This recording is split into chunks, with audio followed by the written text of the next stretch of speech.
Namo tassa bhagavato arahato samma sambuddhassa. Namo tassa bhagavato arahato samma sambuddhassa.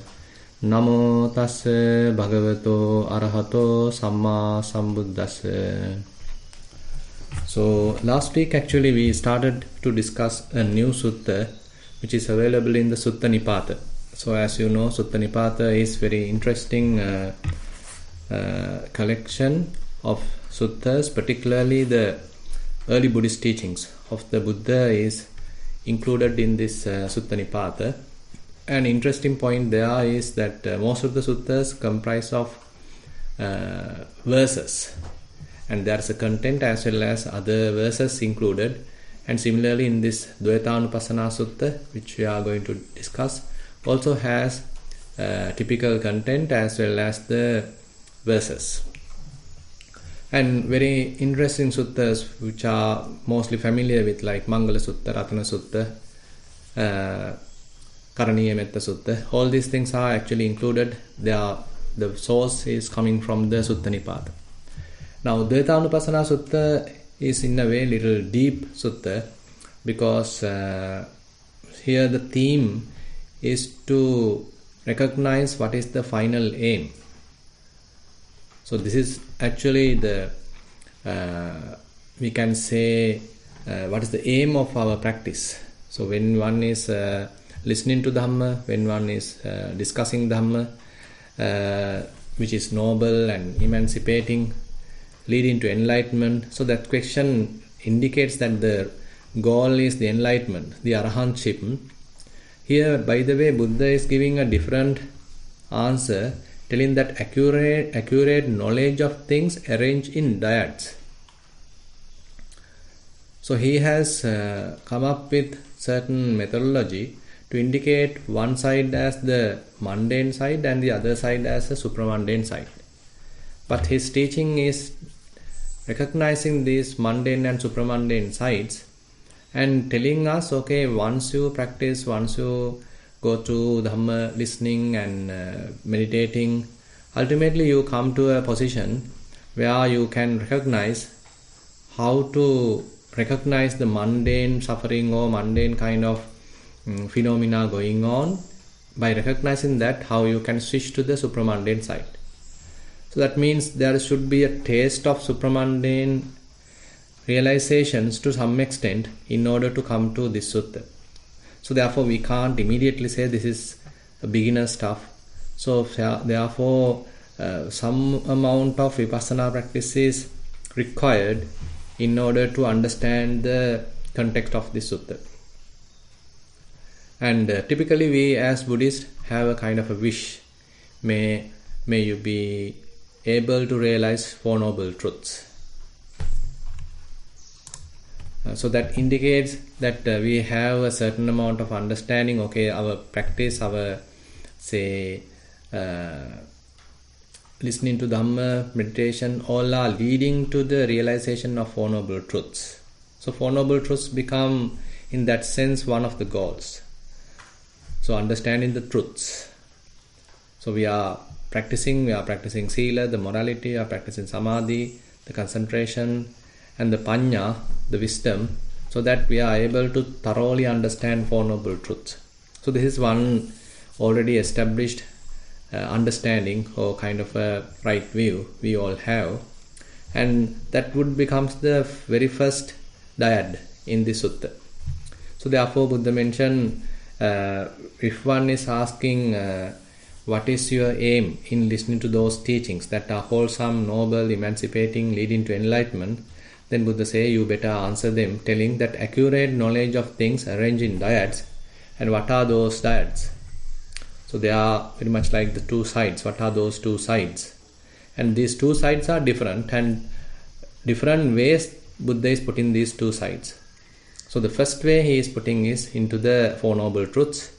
Next is actually about the acquisitions, the Upadi. So first we are now going to start the first one, that the Four Noble Truths. So last week actually I have covered two truths which are very much into the mundane side, and now we have to discuss the other two truths which are into the supramundane side. So this is suffering, this is the origin of suffering, this is one contemplation. So there are two contemplations. Each contemplation is based upon two truths. Now we know that there are four truths. The first two truths are included in the first contemplation. Second two truths are included into the second contemplation. So basically there are two contemplations.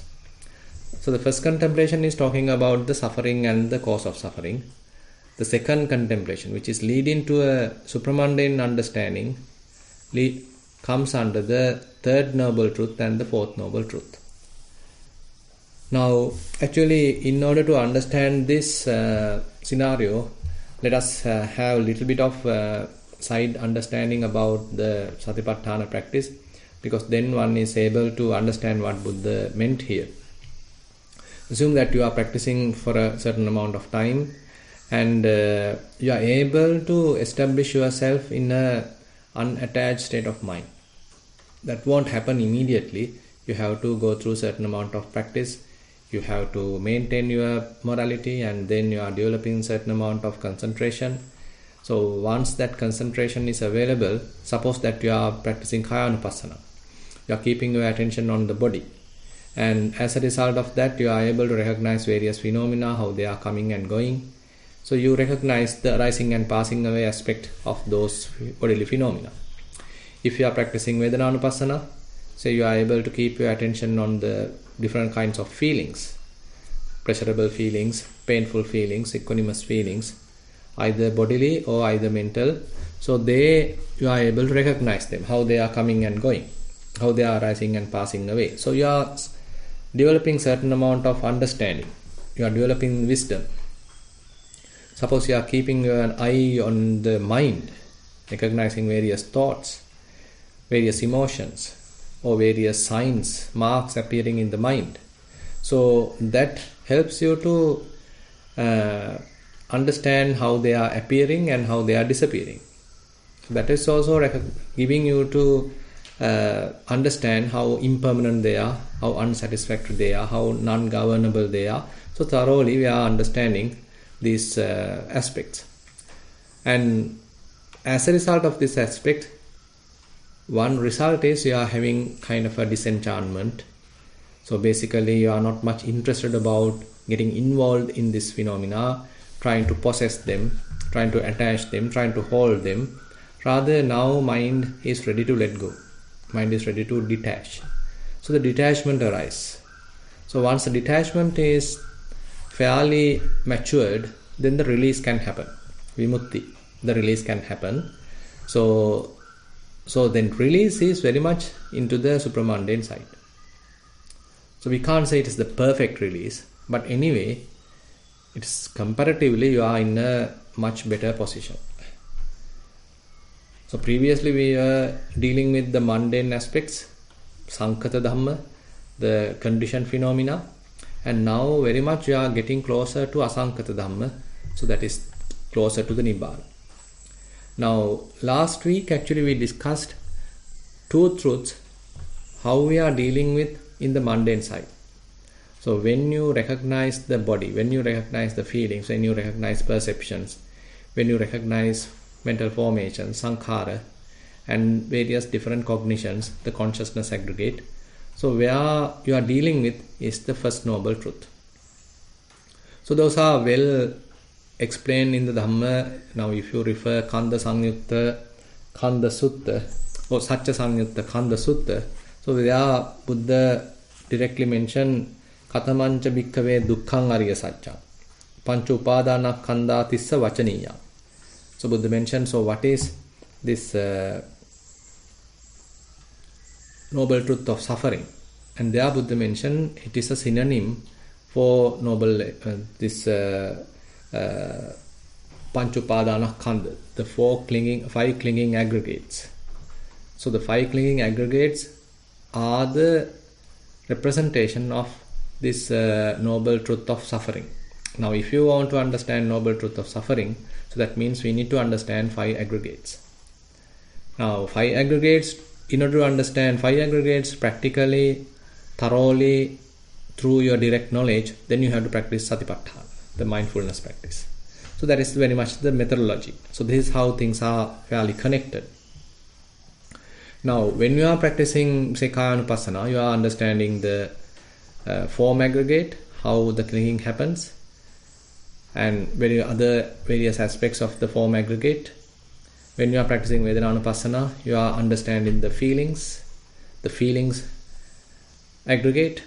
When you are practicing Chittanupassana, you are thoroughly understanding the consciousness aggregate, maybe formations aggregate, and the perceptions aggregate. And when you are practicing Dhammanupassana, actually all 5 aggregates are revisited. So the Pratipatthana becomes a practice available for us to directly understand the First Noble Truth in that sense. Another interesting point is, with respect to First Noble Truth, Buddha mentioned, okay, you need to thoroughly understand it. Idam dukkhaṃ arya sacchaṃ pariññeyaṃ. So the term pariññeyaṃ represents that it has to be thoroughly understood. It is not that you are trying to come or get out of the way or to get rid of suffering. Rather, you have to understand suffering. Another important thing is the perspective. How you are keeping your proper perspective when you are practicing. So idam dukkhaṃ arya sacchaṃ. That means idam dukkhaṃ. That means there is noble truth of suffering. There is suffering. There is suffering.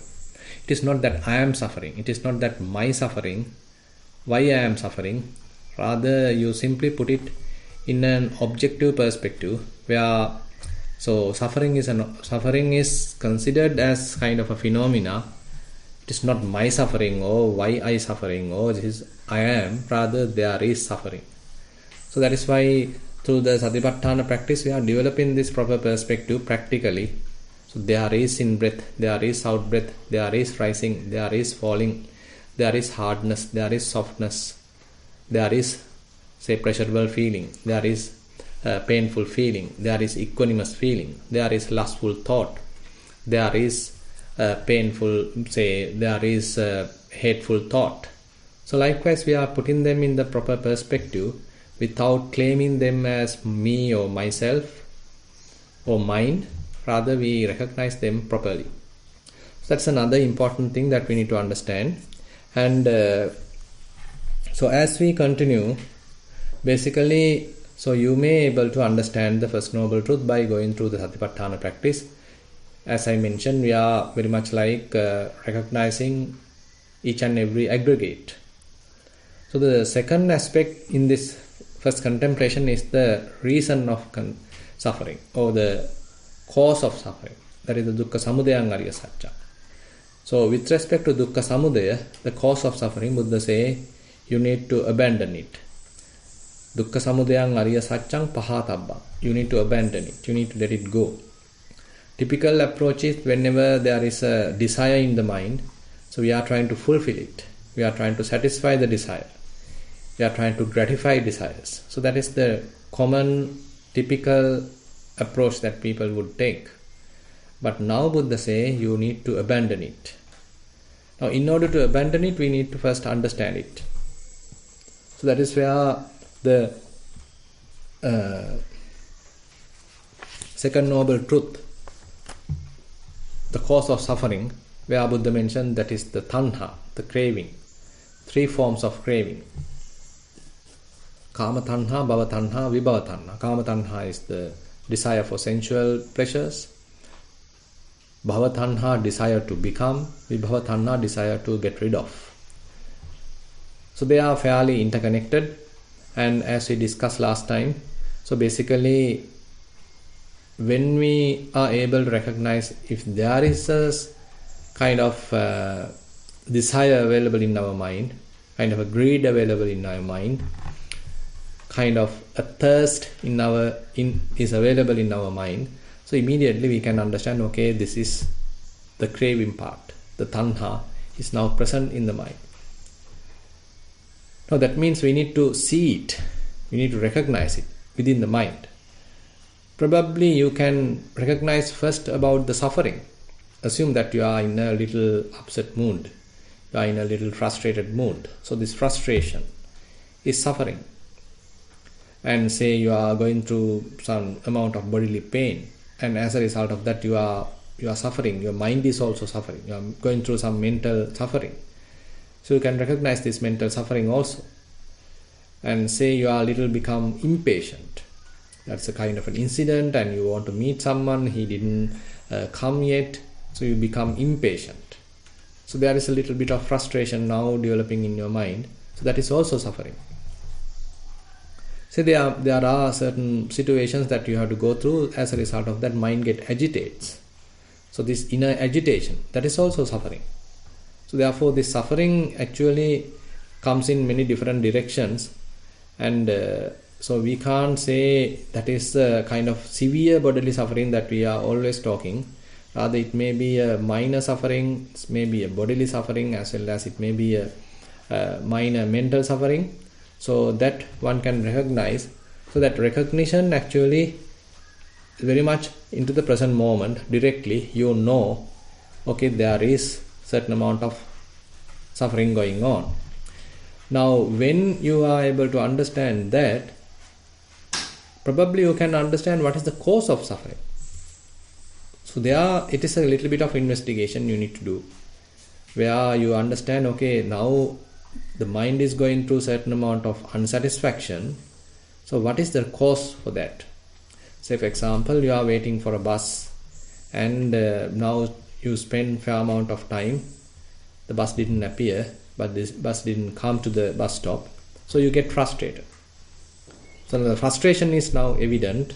So once you recognize frustration, can you recognize the cause of frustration? So you can simply blame the other party, telling, okay, the bus driver or whoever responsible didn't come. Okay, the reason or the cause is outside. But here the important thing is you are trying to recognize the internal reason.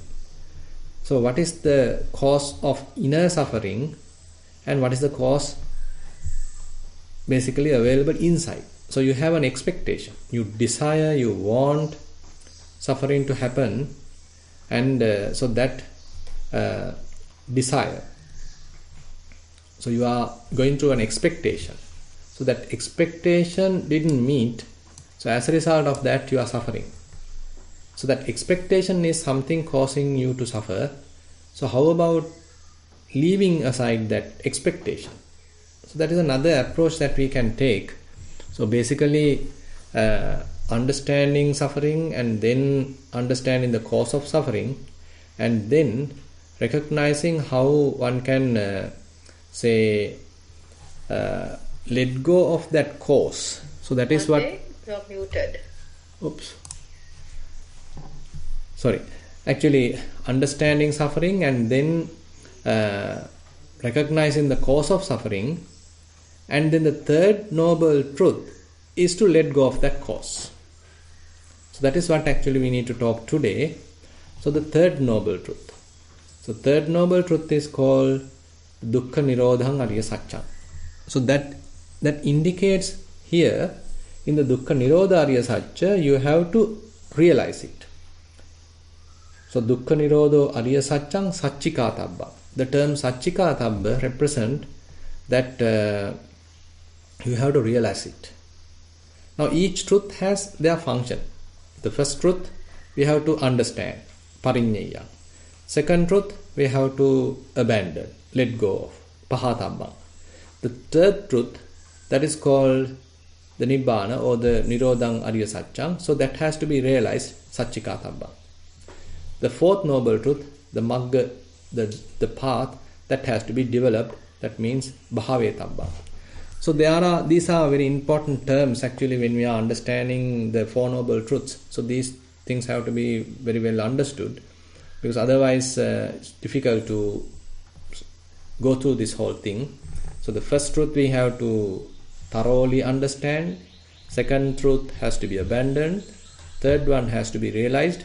In order to achieve this whole thing, we have to develop the path. Now, interesting point, another point is that when we are practicing, say, Satipatthana, so it is not that we take first noble truth as a single and then we are practicing. Rather, when we are practicing First Noble Truth, when you are trying to realize it, or rather when you are trying to understand it, so the Second Noble Truth starts slowly to abandon. So that means the Dukkha Samudaya slowly start functioning. That's the letting go starts happening. That means your mind now does not keep much about desires. So it has developed certain amount of dispassion instead of passion, or instead of lust. Now it has a certain amount of dispassion. And when dispassion is available, to some extent, your mind is released. Now mind does not hold things. Now mind does not attach to things. Rather, mind remains kind of a calm, relaxed. So that is, you are getting closer to the Third Noble Truth. On the other hand, this whole path is coming under the Fourth Noble Truth. That's the path, the development. So you can see these four truths are interconnected. So when you develop one, the other three are also automatically start developing. You are practicing. If you are practicing First Noble Truth, the other three truths are also getting practiced. Very much like that. Now, if we consider the Third Noble Truth, so there's a kind of a definition given where Buddha mentioned Yo tassaiva tanhaya asesa viraga nirodhu chago patinissaggo mutti analayo. So these are different terms referred in the Third Noble Truth, dukkha nirodhang arya satchang. That means Yo tassaiva tanhaya asesa viraga nirodho. So that means complete abandonment and kind of dispassion, cessation of this craving, tanha. Chago, giving up. Patinissaggo, again relinquishment. Say mutti, freedom. Analayo, non-attachment. So basically, this represents the mentality that we have to maintain. So what's the kind of a taste we need to maintain? It's very much like abandonment. Very much like you are relinquished. So you have already relinquished. You have dispassion. And now you reach absence of craving. Cessation of craving. Now there is no craving in the mind. Previously assume that you had a frustration in the mind. Dukkha. And you now recognize what is the frustration. What's the cause of frustration? Assume that it is your expectation. You expect the bus to arrive on time. So you have that thorough expectation, very hard expectation. Assume that you are able to let it go. You are applying some kind of a, say, logical reasoning, or you are trying to use your own vipassana practice. So you are using some kind of a vipassana technique so that you are able to abandon this expectation. So once you remove that expectation, so that agitation, impatience also reduce, and ultimately it may completely disappear. And since you have let go of the desire, the expectation, that also has disappeared. Now where are you landing on? That is on the Third Noble Truth. Now there is no suffering and there is no expectation, there is no craving, tanha as well. Now you are dwelling in the Third Noble Truth, where the mind is calm, mind is relaxed, no attachment, kind of a dispassion is there. Whatever the expectation which is representing the tanha is now abandoned. If you are able to totally abandon that, then you are more released, you are in more happiness, more kind of a calmness, more kind of a tranquility. So that's a very interesting statement by Achan Cha. He's telling, if you are able to let go a little bit, you have some happiness. If you are able to let go more, you have more happiness. If you are able to let go totally, then you have total happiness. Simple as that. So if we are able to let go that expectation totally, then we are in a fair amount of peace. Complete peace, we can say. So this peace is, we can talk this in mundane terms. using the example which I have taken. But most important thing is how we are sort of realizing the non-attached state of mind, and how one can keep one's mind there, dwell in that emptiness, dwell in that unattached state. So that requires fair amount of practice, that requires vipassana practice. Now there is an interesting sutta available in the what we call Kanda Samyutta. So let me share that part. So this is called Atta Deepa Sutta. With yourself as an island. With yourself as an island. So this is in the Kanda Samyutta. So there Buddha mentioned about this what we call a Nibbana, a state of Nibbana, which is kind of a temporary Nibbana, which is a result of vipassana practice. So it is not that we are immediately becoming arahants and experience the full-fledged kind of Nibbana. So what we are going through is this kind of Tadanga Nibbutthi, where as a result of our practice, again and again we reach this temporary type of Nibbana, a kind of a peacefulness, happiness, absence of craving, as a result of our practice, as a result of the development of the insights. When insights are available, when insights are matured, it causes the mind to relinquish all the attachments, all the kind of grasping, and now mind get released. So Buddha has given it a name called Tadanga Nibbutthi. So if you refer this sutta, Attadipa Sutta in Kanda Samyutta, so I am reading the translation by Bhikkhu Bodhi. But because when one has understood the impermanence of form, its change, fading away, and cessation, and when one sees it really is, with correct wisdom, thus, in the past and also now, all form is impermanent, suffering, and subject to change. Then sorrow, lamentation, pain, displeasure, and despair are abandoned. With their abandonment, one does not become agitated. Being unagitated, one dwells happily. A bhikkhu who dwells happily is said to be quenched in that respect. Quenched in that respect represents that Tadanga Nibbutthi. So Tadanga Nibbutthi, so in that respect, mind has quenched. In that respect, mind has attained Nibbana. So this is very important to understand, because sometimes we miss this point. We keep on practicing, but never recognizing the result. Never trying to dwell in the result. So recognizing the result is very important, as well as the practice. So as a result of practice, you achieve certain amount of result.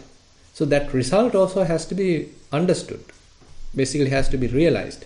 So when it is present in our mind, so we need to realize that. Okay, now there is a calmness. Now there is a certain amount of happiness. Now there is a absence of thirst. Now there is no craving. Mind has asthma. Now there is happiness. Now there is calmness. Now there is certain amount of tranquility available in the mind. So that tranquility has to be recognized. Because otherwise what happens is we are continually struggling. We are trying to continuously see the impermanent suffering, non-self, impermanent suffering, non-self. Becomes a kind of a continuous struggle, never understanding the result. I won't say that the result is immediately available, but when one is practicing vipassana, so time to time, this result is going to be available when the insights are matured. So that result is what we call as a Tadanga Nibbutthi. So as a result of this insight practice, okay, your mind get released, maybe temporary. The moment that the insights become weaker, again mind go and attached. That we can't avoid till the influxes are available, asavas are available. Again and again the mind go and attach. That's a different scenario. But when insights are matured, when insights are powerful, strong, then you are able to dwell in that detached state of mind, released state of mind, unattached state of mind, unassociated state of mind, without any kind of a grasping. So that has to be very well understood. So that's why again and again in the Satipatthana Sutta, Buddha emphasizes, as you are continuing your practice, so you go through this vipassana part, Samudaya Dhammanupassana, Vaya Dhammanupassana. So that is where you are understanding this impermanent suffering non-self. But the result is Attikāyotiva panassa satipaccupatta hoti yavadeva jnanamattaya patissati mattaya. Now you are developing further your practice in order to develop mindfulness, in order to develop wisdom, and ultimately anisthitocha viharati nachakinchi loke upadyati. Now you are dwelling without associating anything, without grasping anything in the world. Now this is a result actually. This is not a kind of a futuristic goal. Rather you need to experience that. Maybe a short moment. When you are experiencing it for a short moment, it might not be noticeable. But the practice again and again repeated, so the result again and again that you are going to experience. That is an interesting scenario. It's very much like a scientific approach. So if we are doing the same procedure, if we are applying the same procedure, the same results has to appear.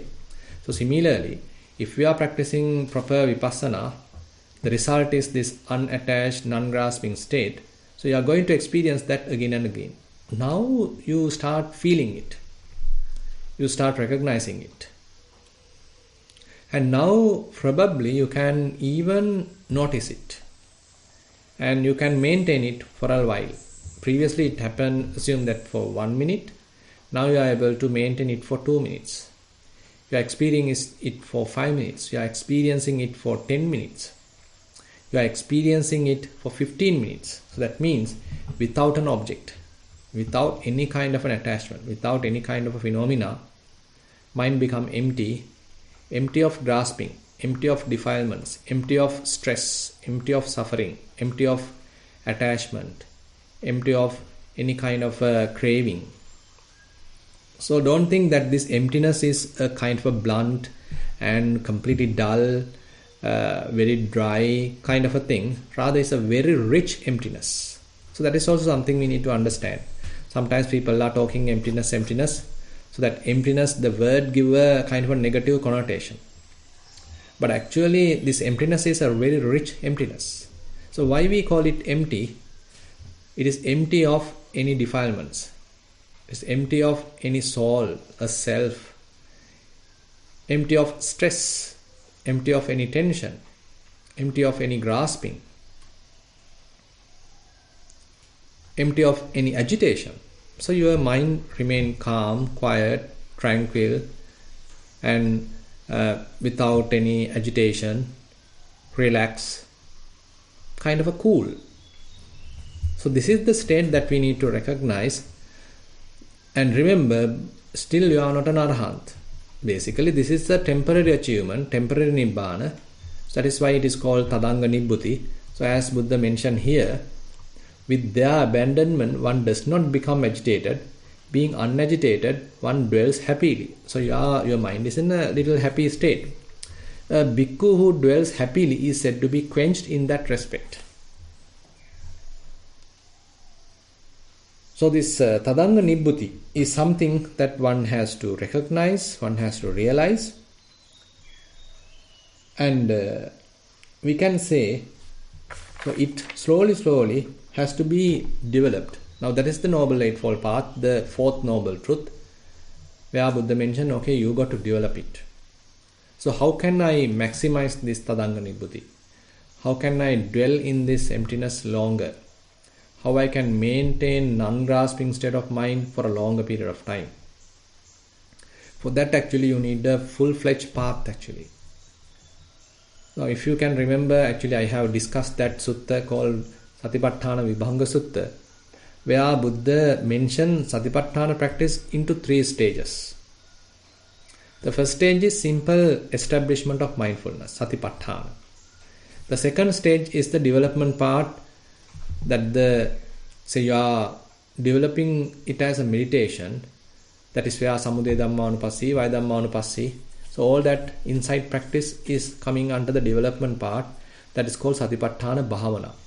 Satipatthana meditation, we can say. The interesting third part is called Satipatthana Bhavana Gaminincha Patipada, where you are recognizing a full-fledged path so that you are able to maintain the result of Satipatthana. That is where you are coming to an understanding, okay, now I have a certain amount of result. So that result, not yet perfect, but you have to have a certain path to make it perfect. Make it a fairly available one. Make it readily available. It's not that you have to struggle to arrive at, rather how can I have it quickly? How can I have it readily? For that you need Noble Eightfold Path. Satipatthana Bhavana Gaminincha Patipada means the Noble Eightfold Path. So that is we can say the 4th Noble Truth, Magga Satcha. So in the 4th Noble Truth, actually the Buddha's advice is to develop it. Dukkha Nirodha Gamini Patipadang Bhave Tabbang. The term Bhave Tabbang represents that you need to develop it. Now, this whole development is a continuous, it's a kind of a continuous practice. Now, there are the moralities there, the concentration is required, and as you are doing it, the wisdom is developing. So they are interrelated now. So you are maintaining morality, and you are maintaining the clarity of the mind, that becomes the concentration, the samahita chitta, and then again and again you are recognizing if there is suffering and what is the cause of suffering. Now you let go of that cause. Now the suffering has ceased. Now you are coming back to the 3rd Noble Truth, the Nirodha Satcha. So very much like now these 4 Noble Truths are interconnected. The first 2 truths are into the mundane side. Second 2 truths are taking you to the supramundane side. Please remember that this supramundane side don't get mixed with the complete achievement of the arahantship. But here the path, the development of the path, as I mentioned, we can't immediately become arahants. Rather, a gradual development is there. Gradually you are quenching the mind. Previously there was an agitation, now there is no agitation. Previously there is a burning because of lust, now there is no burning because of lust. Previously there is a fair amount of burning because of anger. Suppose you are able to let go of anger, okay, now there is a certain amount of calmness in the mind. Previously there was a restlessness in the mind, now you are able to keep it quiet, a certain amount of calmness. Previously there were a lot of perplexities, doubts, so you are quite confused. Suppose now you are able to abandon that, now you are comparatively in a peaceful state. So likewise, it's a kind of a comparative state. We can't achieve complete full-fledged abandonment of lust, hatred, delusion immediately, but slowly we are trying to dwell in that state as a result of the insights. So insights are helpful for us to maintain that. More we have thorough understanding, more mind is capable of letting go. If we are not having enough understanding, so mind starts holding things, attaching to things, because it didn't understand thoroughly. Now that is another interesting phenomena. Now typically, if we consider the typical knowledge, mundane knowledge, now say you are following an exam, or rather if you are following a course, you are going through a degree program. Now So this is also talking about the knowledge. But the mundane type of knowledge is helping to develop certain ego, certain personality, a conceit, and you want to hold that personality, you want to hold that knowledge, you want to claim that knowledge, and you want to claim patent for that. So very much like you are holding it, you are trying to hold it. You become someone, you become a very special person, you become a kind of a scholar, and you want to highlight yourself among the crowd.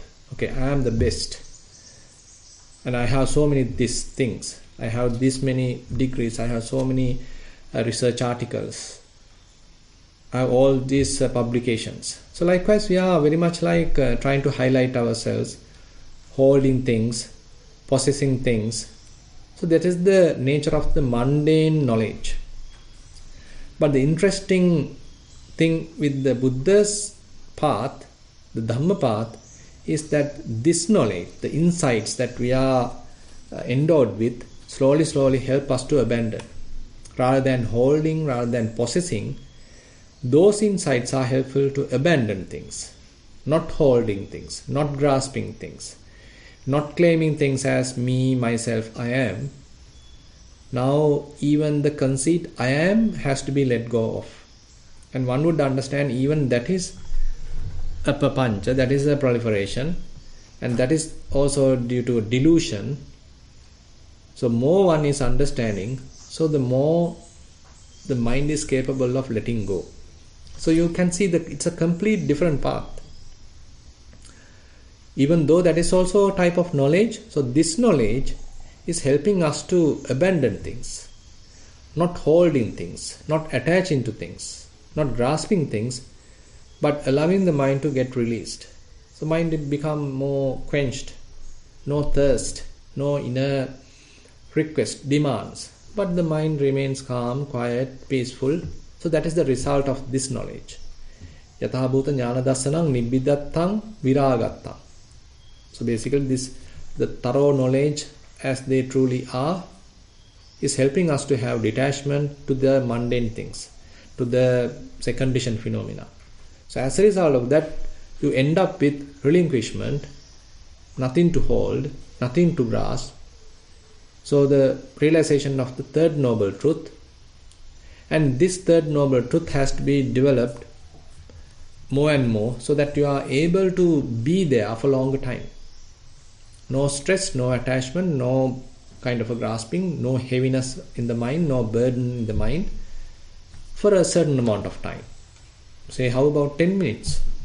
How about 15 minutes? How about 30 minutes? So likewise, so this has to be developed. That is the fourth noble truth, the Magga. So when you are able to slowly continue that, so Buddha mentioned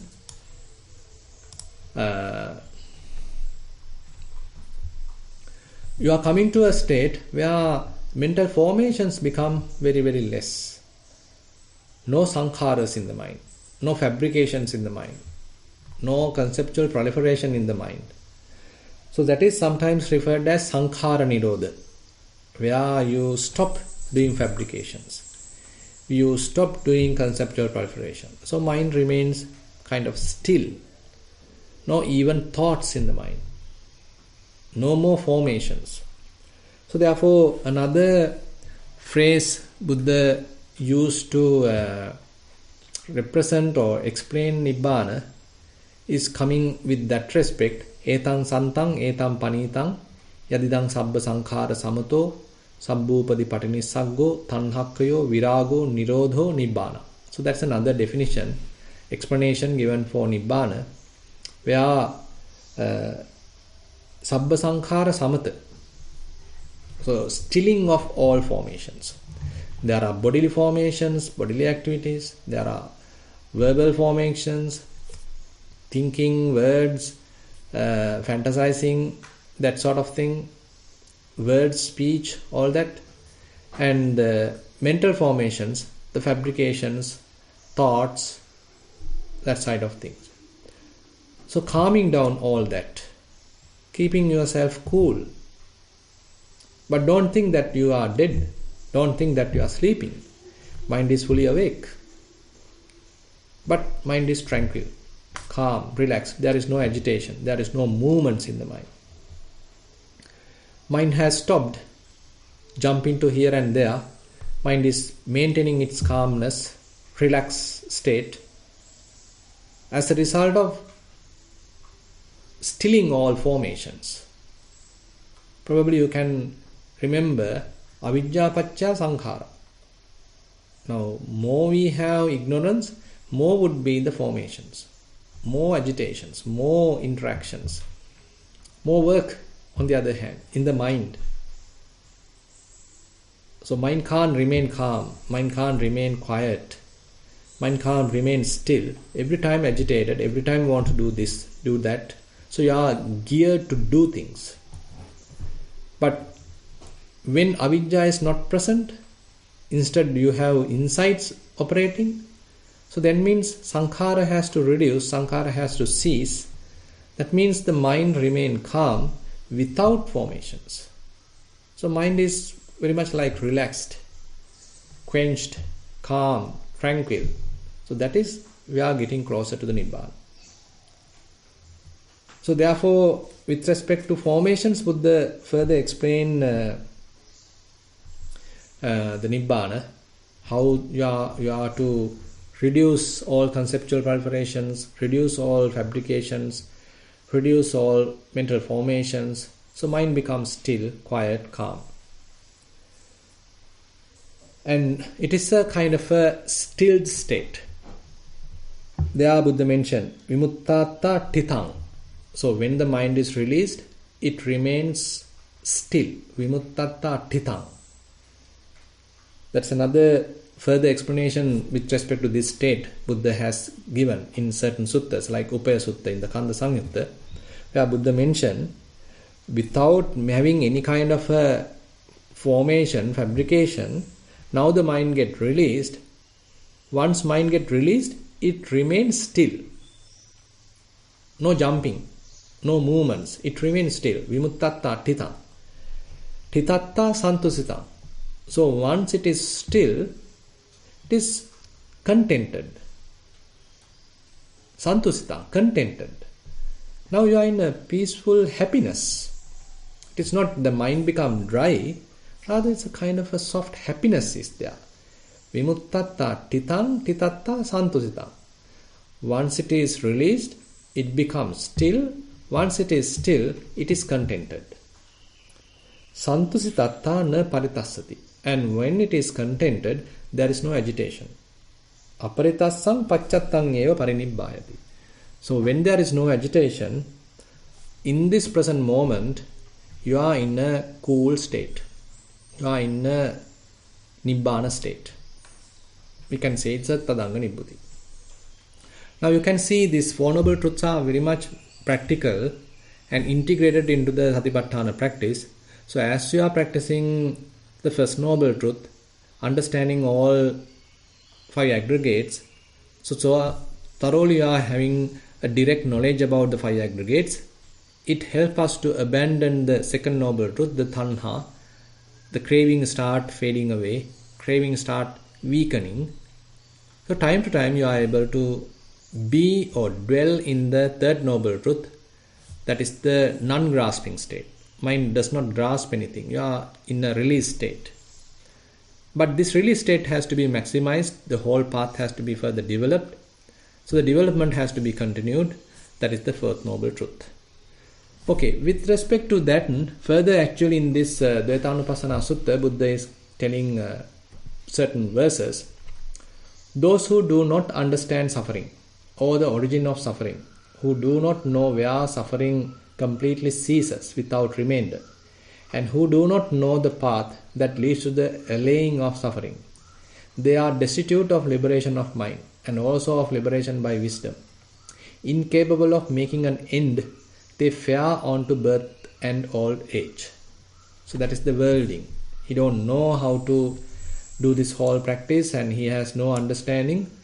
And he doesn't have understanding of the First Noble Truth, doesn't have understanding about the second. and so he don't know how to dwell in the third, and he's not developing the fourth. The other side also Buddha mentioned, but those who understand suffering and the origin of suffering, who knows as well where suffering completely ceases without remainder. So you can remember, you can highlight here, where who knows where suffering completely ceases without remainder. That means you need to taste that.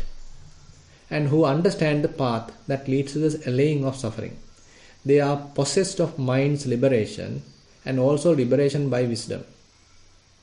Capable of making an end, they fear no more to birth and old age. So it's very beautifully Buddha kind of summarized here through the verses. Now you have understanding of the suffering, its cause of suffering, and then once you abandon the cause, the suffering also ceases. Now you understood that cessation part, and you are able to be there, dwell there, and you know the whole path now. So capable of making an end, they fear no more to birth and old age. So if we are able to practice this totally, so the result is in a way very noble. So that is here highlighted in the sutta. Now, when a bhikkhu dwells thus correctly, contemplating a diet, heedful, ardent and resolute, one of two fruits is to be expected of him. Either final knowledge of this very life, or if there is a residue remaining, the state of non-returning. So that means if one is fully capable of thoroughly practicing this path, this diet, Buddha say he may become an arahant.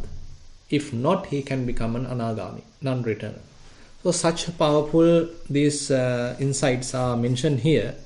So we can't say immediately that one is able to practice it, but the vipassana practice, satipatthana practice is taking us to that level. So slowly, if we are able to say practice it fully, then the results are tremendous. Results are really rewarding. So with that encouragement, I like to conclude today's Sutta teaching session. Now I like to open the session for questions.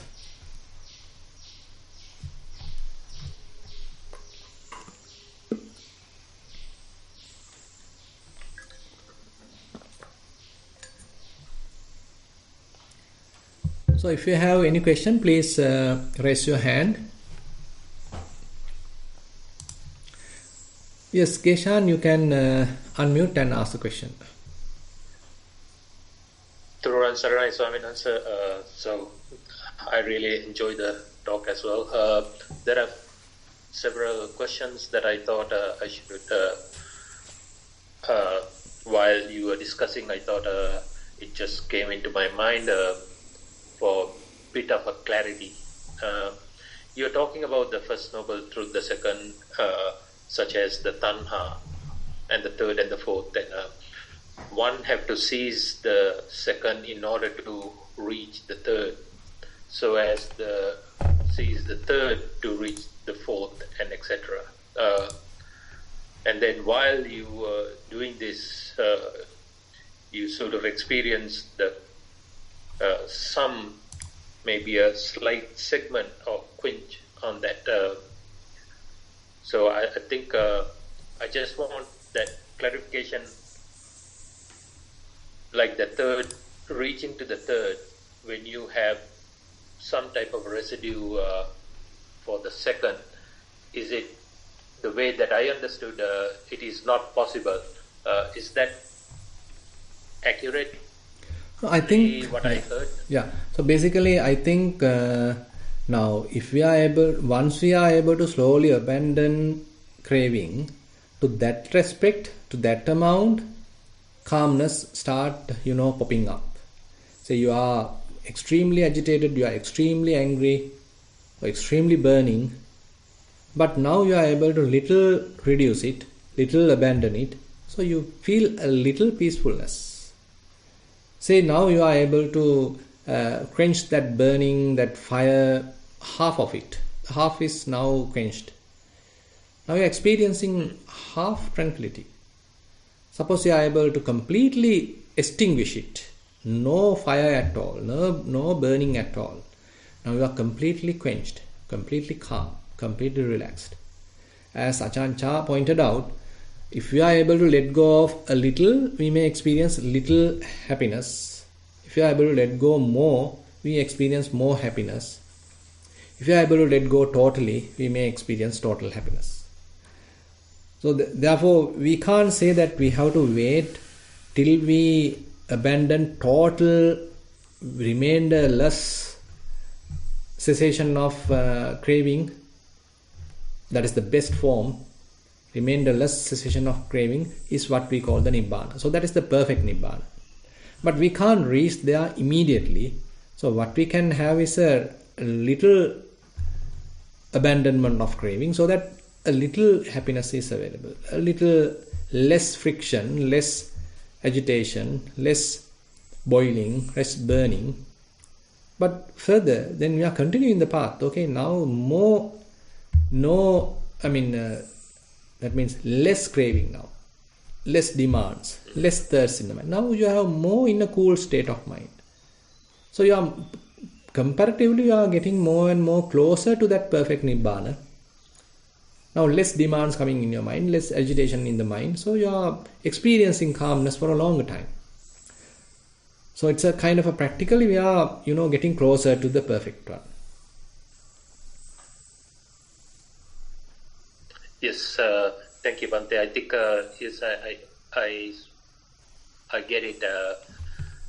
And my second question, I thought, like you also mentioned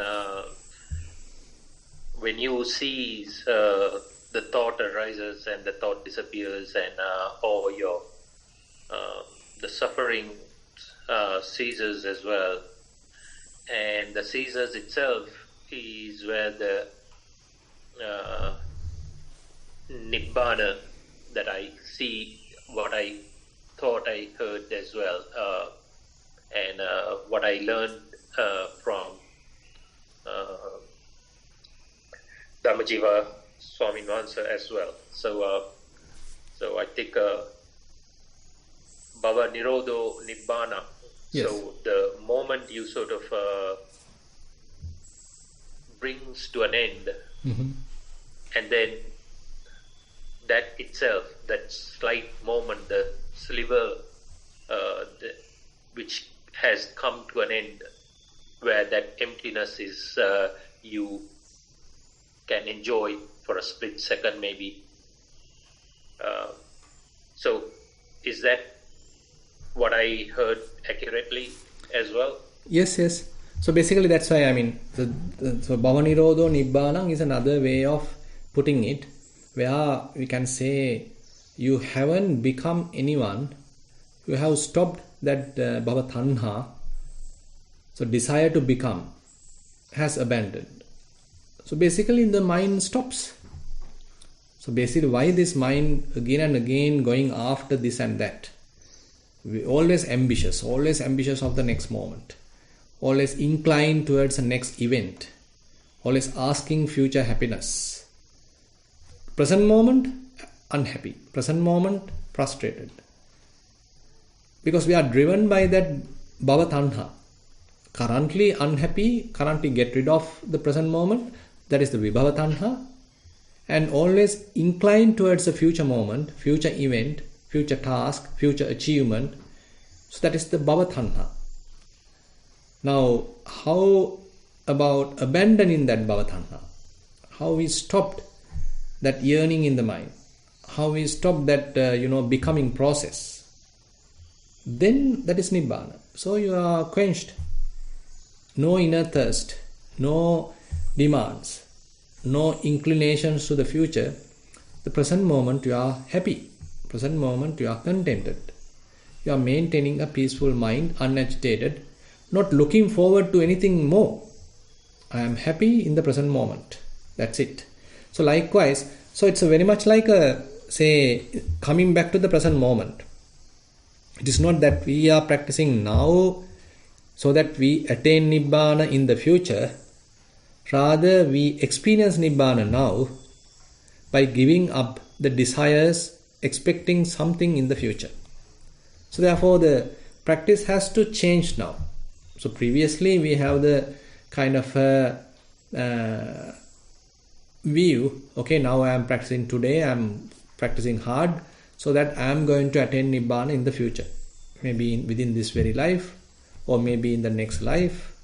So whatever the ambition we had.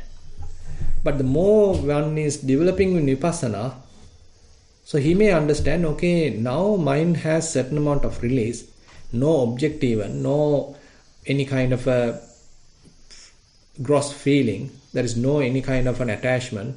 So mind can keep in a free, independent state. So how about just being there without doing anything, without inclined towards any other futuristic activity? How about completely being content in the present moment? So that is the the second door to Nibbana, Appanihita. Because you understand, okay, if there is any kind of future demand, inclination, bhavatanha, desire to become, so that makes the mind frustrated. That makes the mind agitated. So in order to minimize agitation, in order to abandon that agitation, in order to remove that frustration, okay, we need to remove that desire, the desire to become. So you remove that, abandon that, so your mind is now quenched. Mind has stopped. Contented in the present moment. It has stopped. So that's why Buddha mentioned that very beautifully, where vimuttatta titam titatta santositam. So the mind is released and stopped, still, after becoming still, okay, mind is happy, contented.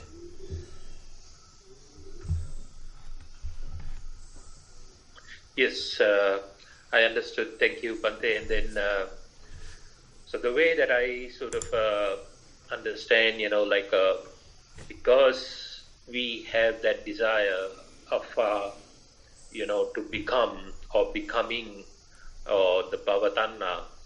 So, like, as I'm listening to this talk and at the end of the talk, and I probably might think, I need to go and change and then get ready to go to bed, because the nature where I live, whereas in a different part of the world, it might be something different, because I'm just trying to sort of think, what do I do next as well, right? And will that be the context as well for us to think that is becoming as such, or are we just planning in that context now? Because I was kind of thinking while you were explaining to me, at this moment in time, I don't have any expectation other than understanding this question. But the next moment after that, I just have to sort of think, what am I going to do, or what is the next? That is also is becoming. Is that accurate for me to think that way? Yeah, actually now always we have certain, say, activities lined up. But the interesting thing is, in the present moment, are we grasping that future activity and mentally dwell in it? So that is where we become that. Currently we are not in that activity. Currently we are not in that activity. That activity going to happen, assume that it is happening after one hour. But it's a kind of a beautiful event, by the way. So you are very much eagerly waiting for that activity. So your present moment, therefore you are not living happily, because you are anticipating that future activity and even mentally living there. You are born to that, not experientially but mentally. That activity hasn't come yet. It hasn't really happened yet, but you are grasping that activity mentally, and you are, mentally you are living there. So that is the total becoming. That is the complete bhava state. You are existing in a different state now. accept the present moment, your mind-made artificial state is created in the mind and you are dwelling there. So that is the complete bhava. Understood. So it's not just the planning itself on that moment in time. What do I do next? Yeah, that is a mere thought. Now, if it is simply a thought level and you are without grasping it, we are without getting deluded by that. So simply have a little, indication to a future activity. Okay, that's done. You know that, but you keep the mind, unagitated. Keep the mind not getting mixed up with it. So thought came and you noticed that and it gone away. That's all. You haven't gone to a full fabricated state in the mind. You haven't further fueled that thought. Yes. Excellent. Thank you so much. I understood the Turuan Saranai. May you be blessed. Thank you. Okay. Yeah, Thero Saranai. Thank you, Bhante. Now I would like to invite Kumudini to present a question. Thank you, Sharika. Thank you, Bhante. Today's this sermon was very good for me, and I want to clarify something from you. In my meditation in the past few months, I have experienced, I think this is what you have been talking about. When I'm meditating, normally I used to get the bliss and this and that. But now it is like nothing is going on, and I was thinking maybe I'm regressing. Mm-hmm. But it looks to me that I have come to a state like this. Mm-hmm. Like even type of thing that you have described today. And I also feel that this kind of meditation and coming to these stages helps, it spills over to your daily life also. Mm-hmm. I feel that I am much more calmer, and is that what is supposed to be happening? Can you explain if I have understood this correctly, Bhante, please? Yeah, I think you understood it correctly, because it appears like little boring by the way. That's another. Exactly. I thought I was regressing. Because that we are kind of a different kind of creatures. We want to agitate the mind and become happy. Now, if you can remember the previous sutta, what we have discussed, the Magandhya Sutta. Now, when there is a wound, when there is different those scars and all, so that leper, what he does is he is scratching it, and while scratching, he is gaining some amount of happiness. So that is the mentality we have. So if there is a desire, and if there is any kind of a burning, now we are trying to satisfy the desire and trying to fulfill it. But the proper procedure is to the remedy, apply a proper remedy to that wound, so that you are becoming completely healthy. But this health is boring. You have nothing to scratch now. Now say while now in Sri Lanka, so we had 30 years of war, civil war. So people are agitated, and they want to every day see the news, and they are quite excited what's going on, and full of excitement. Now there is no war. A peacefulness is there, but boring. Now they are looking towards, say, Ukraine war, or what happens in the Gaza with Israel, Palestine, and all these things, because they want this excitement. So they are using excitement as a thrilling mechanism. So rather than just keeping the mind quiet, calm, relaxed, peaceful, they want to agitate it. They want to come to an excitement. So through the excitement, we are trying to derive happiness. So in the third noble truth, the opposite is happening. Simply keeping the mind quiet, calm, no agitation, no activities, appear like boring. Right. It really did appear like boring for me. And also, Bhante, I think that it has spilled over into my day-to-day life also. I don't feel like too much, excitement to happen I don't go in search of it too. Correct. That also has happened to me. So that's why you can see the term Nibbana. It's kind of free from thirst. You are quenched. And in Sinhala we call it Nivima. So we are extinguished. So there is a burning, there is a fire. Now there is no burning. So you become cool. Siti bhutasmi nibbutati. Siti bhutasmi nibbutati. So these terms are really, giving a cooling effect. Siti bhutasmi, you become cool. So the mind has no agitation, mind has no demands, mind has no burning. So that has to be felt. So that's the thing. So when we are feeling that, since it has a certain amount of taste of boredom, so we may, don't want to be there, simply want to jump to something else. So that is where we go wrong. I see. Okay. Thank you, Bhante. I really benefited from this talk of yours today. Thero Saranai, much merit to you. Thank you. Yeah, Thero Saranai. Thero Saranai. Thank you, Bhante. Now I would like to invite Renuka to present a question. You can unmute Thero yourself. Saranai. Yeah. Thero Saranai, Bhante. Yeah. Bhante and the presenter, I'm sorry I'm giving this funny story to you all, and hopefully this will not this will not take out of the context of the Dhamma talk. Bhante, actually, recently I had a funny dream.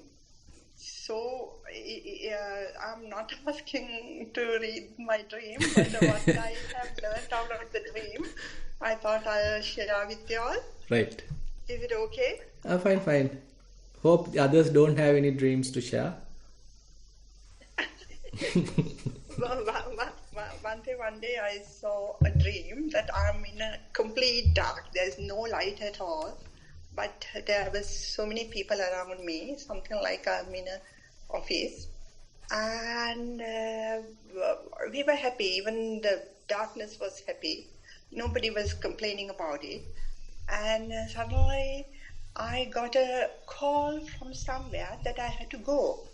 So then when I looked where I had to go, I saw a far away little square light where I had to go. So I don't know how I am to go there, but however, I reached that light. And that light, after that, I'm in a vehicle, no driver, but it's the vehicle drive itself. So I can't see any surroundings or anything. Only the road was there. There was no sign of any mountains or trees or anything. Nothing. It was just a blank light around the area. So then I reached to a place where there's supposed to be a building, but there was no building. I could see nothing was there. And I'm supposed to be talking to somebody, and suddenly another person-like thing appeared and tried to grab hold of me. So then that person whom I was supposed to talking said something to that thing like a person-like thing, and it let go of me. Then again in a minute, that thing tried to grab hold of me. So then again that other person or whoever I was talking to came and said something, and it went away. It disappeared completely. So then I was there, nothing. I can't see myself, or I can't see anything around. I'm just in a blank state. And suddenly I was thinking, I don't know this place. How can I get used to this place? I was thinking that where I was earlier was better than this place because I don't know anything in this place. And funny thing happened that suddenly I was thinking of food. So I was thinking I must tell other person to take me for lunch when that person is going to lunch. Then I woke up. So I don't know whether I was in that world or I was in this world, or I couldn't, for a few minutes, I was really nowhere. Like I couldn't understand what is happening in me or what is going on. So later on, it is so vivid, that dream. So I always think of that empty place, and I felt that am I getting attached to that feeling or whatever it is, what I have experienced at that moment? Am I getting attached to that one, or what is happening? Whole mind is like a madness going on, which one is the best one, to always try to choose which place is the best one. So I think even when the meditation going on, time to time we feel the same kind of a situation, Mante. Exactly. I'm not sure whether sometimes when we keep on doing the meditation and when we reach that calmness, as you say, that no attachment, no requirement, no nothing, so peaceful, but still the things comes and goes, and sometimes we get attached, sometimes we not get attached, but we are in that open space kind of a thing. So that is what I thought, it was so similar to my mind where I during my meditation too. So I thought I just share that funny story with you one day. So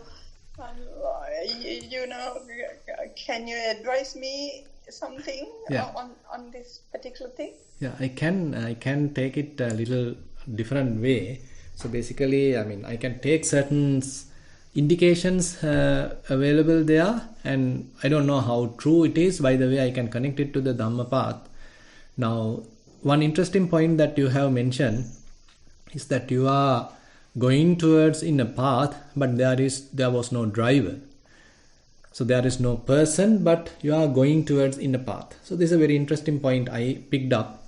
So where slowly we understand, okay, this is not a person who is practicing, but now the dhammata, the various, the conducive factors, beneficial factors are getting closer to us, start helping us. So things are happening, they are, carrying out the momentum, getting up the momentum, and things are happening in a beautiful manner. It is not that I am doing it. So this is highlighted in certain suttas. For example, in the Cetanakaraniya Sutta of Anguttara Nikaya, where Buddha mentioned, Itiko bhikkhave dhammava dhamme abhisandeti dhammava dhamme paripurenti apara parang gamanayati. So where Buddha mentioned, so the Dhamma itself is now getting closer, getting, well aligned, so that, and they are getting more aligned towards the completion, so that you are able to cross from this end to the other end, or from this shore to the other shore. It is not that I am doing it. You feel it as a person, as kind of a personal achievement. Now the Dhamma is operating. So this is one interesting point that I felt of connecting it with the Dhamma path. So as we are continuing our path, so we recognize, okay, it is not that I am doing it. If I am there, then I am spoiling the whole thing. So you are in a very beautiful balance. The moment that you, start panicking about it, or you start wondering about it, you start doubtful about it, the whole thing collapses. because unnecessarily ego come to the front and the path being disturbed. But when things are happening very naturally, smoothly, then the Dhamma is operating and things are well aligned. You are not interrupting the process. So this is one interesting point that I picked up. Another thing is that once you go there, nothing was there. You are expecting a building, but there is no building. So we have a kind of a picture about the Nibbana as a place.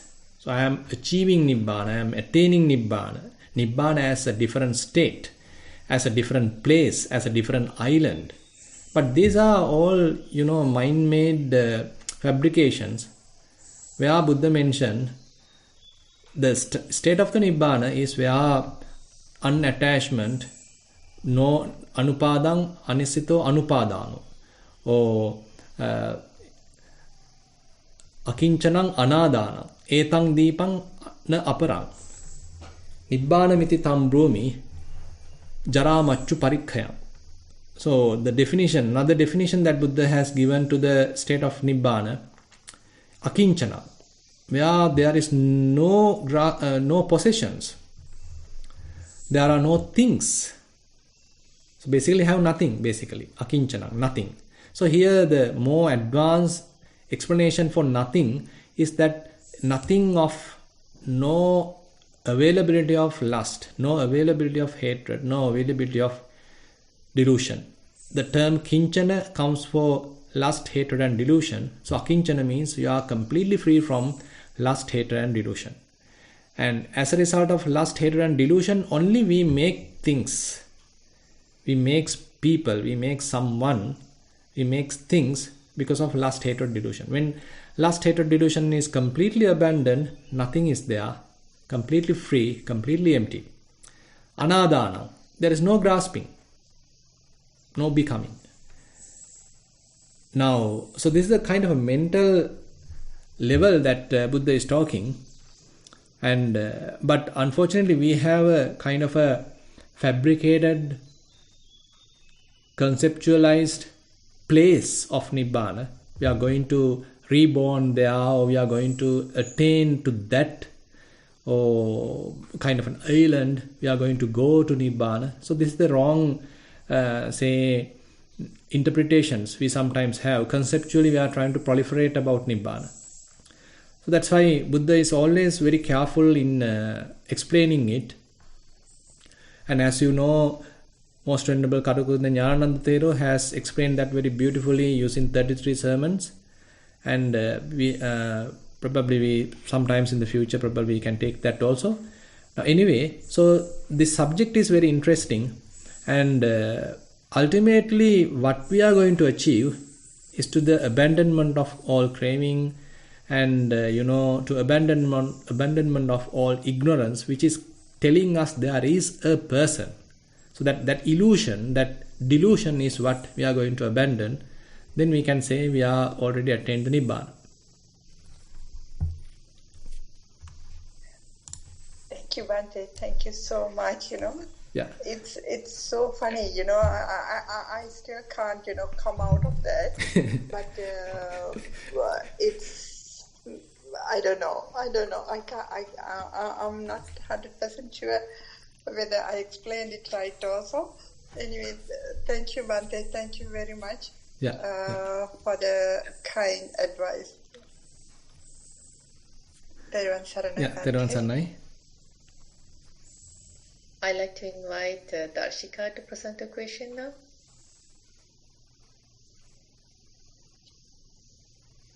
Bhante, can you hear me? Yes.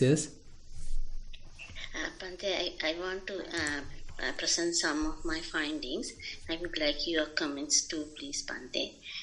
When I do the seated and walking meditation, I really feel that inside and outside it's the same, because it's just I'm observing the walking. There's no person. So if I look at my feet, then I feel that the hardness. But otherwise it's just outside and inside are the same. That's one.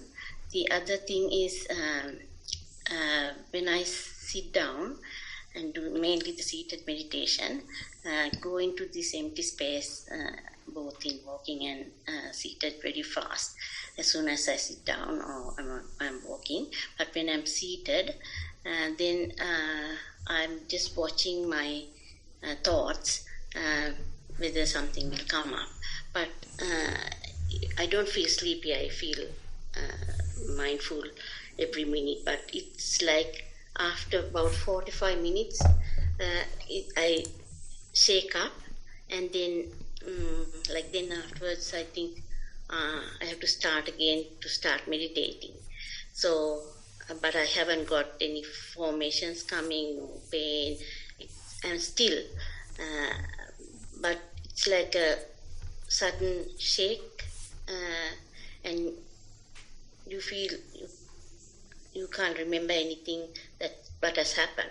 But not that I was sleeping as well.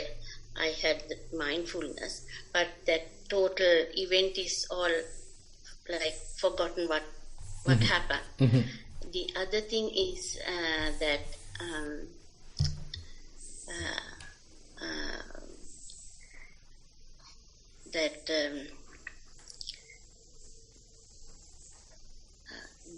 sometimes you feel in intervals that you nod, then you straighten yourself up, that sort of feeling. Mm-hmm. So, and during the daytime, even my daily work, I just do it now. Say, if I'm brushing my teeth or eating, I don't, I just think I'm eating. And then it just happens, I'm just watching. But I find that sometimes when I lose my mindfulness, that if I am in that, then I'm thinking of the past, and then maybe feeling very sorrowful for some things. But I changed that recently because I thought there was something wrong in my meditation, because I was unhappy at a certain time when I should be happy. And one of my friends pointed out, if you are in the empty space, you can't be unhappy and you can't be happy at the same time. So just concentrate on the present moment. So then I remembered the Reverend Thero saying that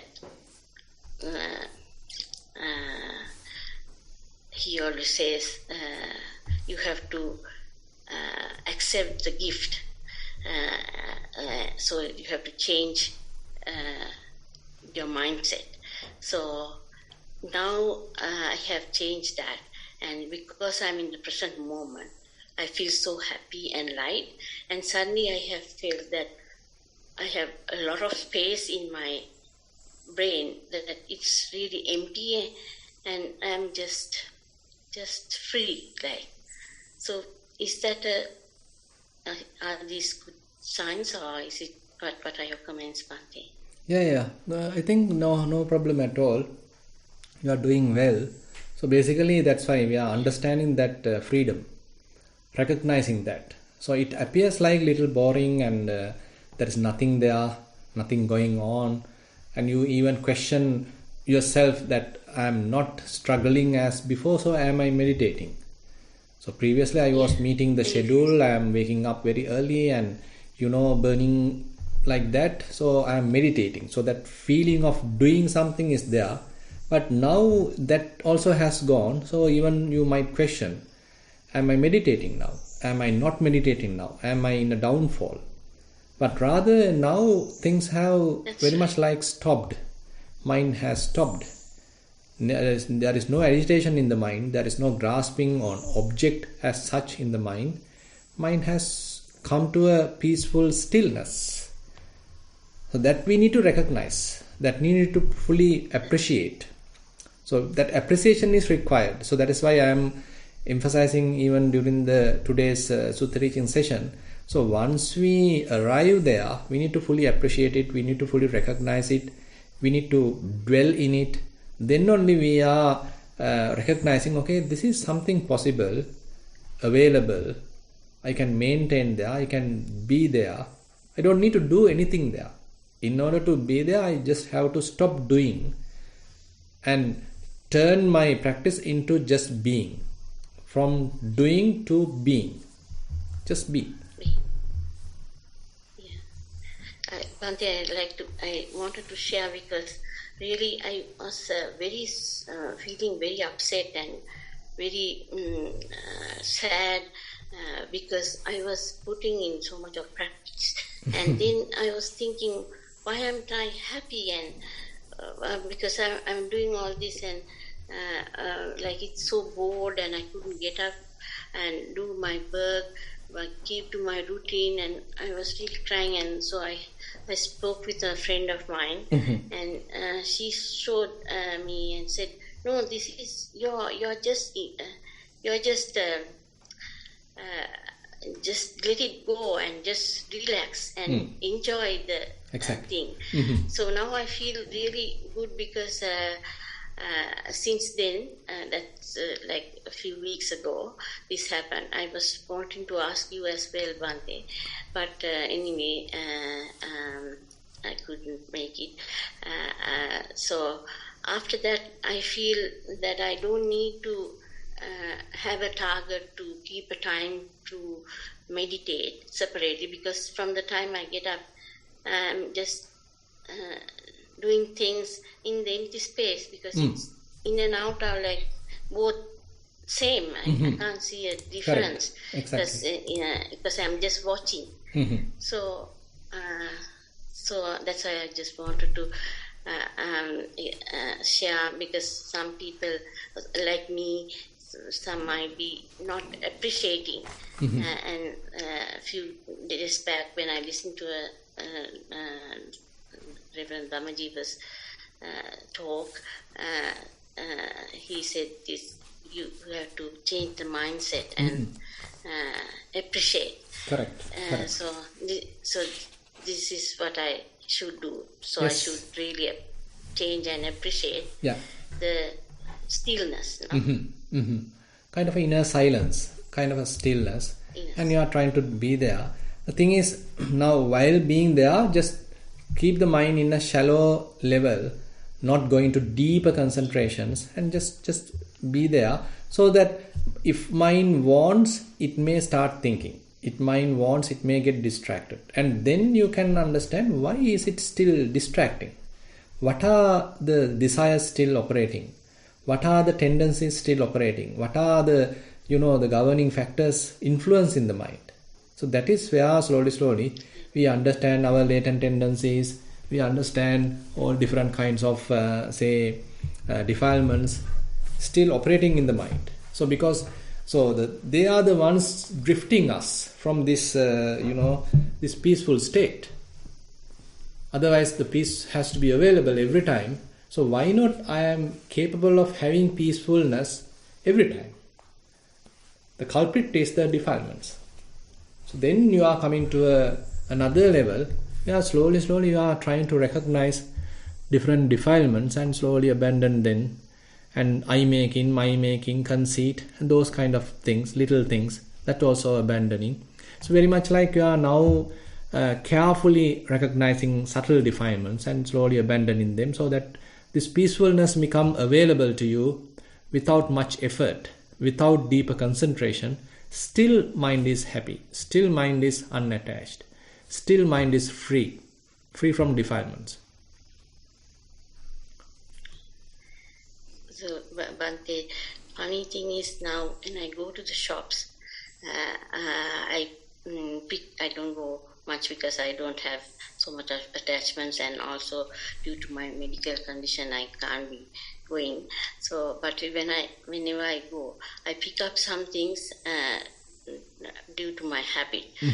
Suddenly I forget that my mindfulness goes out, and then when before I come to the counter, when I check the basket, I feel that these are not used.